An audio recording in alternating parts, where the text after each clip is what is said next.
Hi. Have you heard of St. Margaret of Antioch? Well, I really hadn't either until recently. Someone emailed me out of the blue and was kind of like, medieval female saint with a dragon, are you interested? And I was. And that's what we're going to talk about today.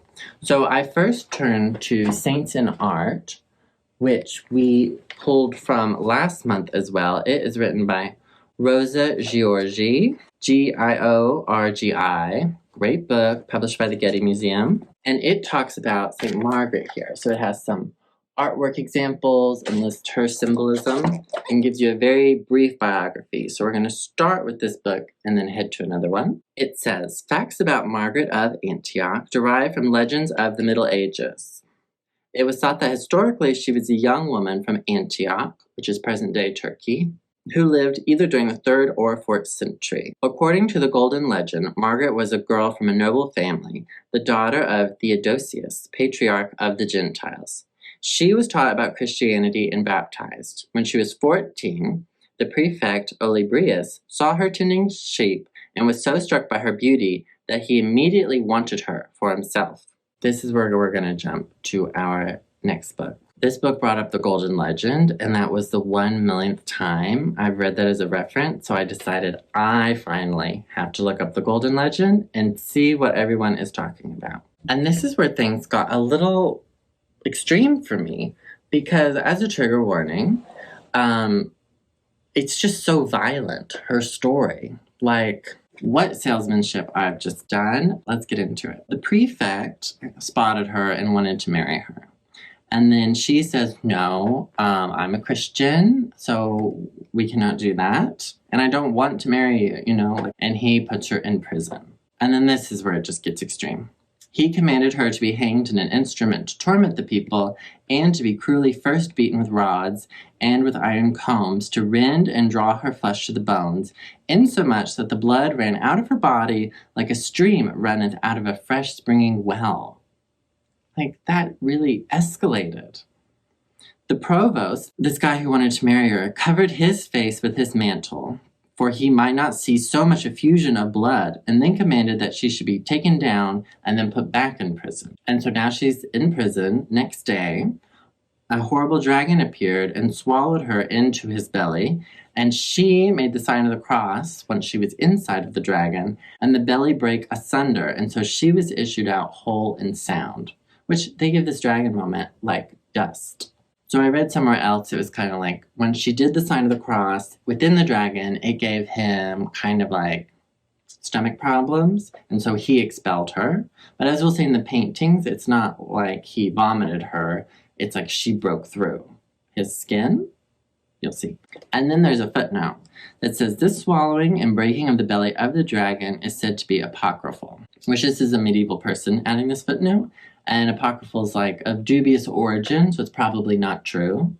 Which I love that they're like, just the dragon part, everything else could be true.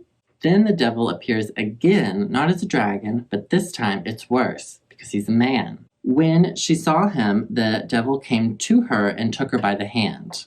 She caught him by the head and threw the devil to the ground and set her right foot on his neck, saying, lie still, thou fiend, under the foot of a woman.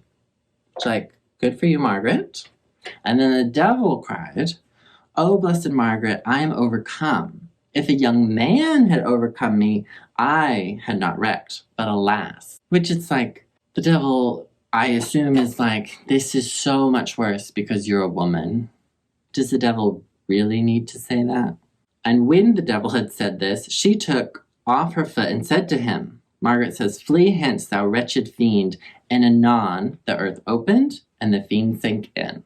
She's been through so much, right? She's fought off the devil twice, and it keeps going. The next day following, when all the people had assembled, she was presented before the judge, and she would not sacrifice to their false gods, and so she was cast into the fire, and her body broiled. And after that, they put her in a great vessel full of water, that by changing of the torments, the sorrow and feeling of the pain should be more.